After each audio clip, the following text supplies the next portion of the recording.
तुम्हाला माहित आहे का, एकेकाळी भुजंगासूर नावाचा अत्यंत बलवान आणि अहंकारी राक्षस होता. त्याने आपली तपश्चर्या करून ब्रह्मदेवाकडून वरदान मिळवलं होतं की त्याचा मृत्यू कोणत्याही पुरुषाच्या हातून होणार नाही.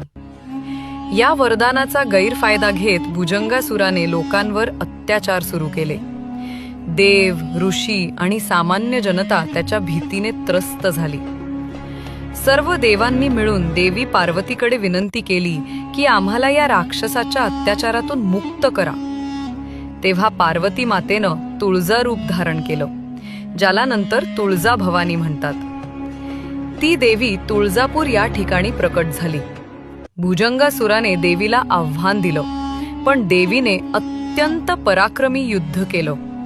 शेवटी देवीने त्याला आपल्या त्रिशूळाने भेदून त्याचा संहार केला.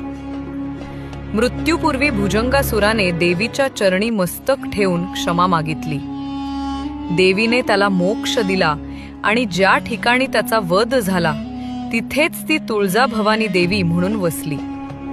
आणि असं मानलं जातं की तुळजा भवानी देवी ही छत्रपती शिवाजी महाराजांची कुलदेवता होती आणि त्यांनी देवीच्या कृपेने हिंदवी स्वराज्याची स्थापना केली.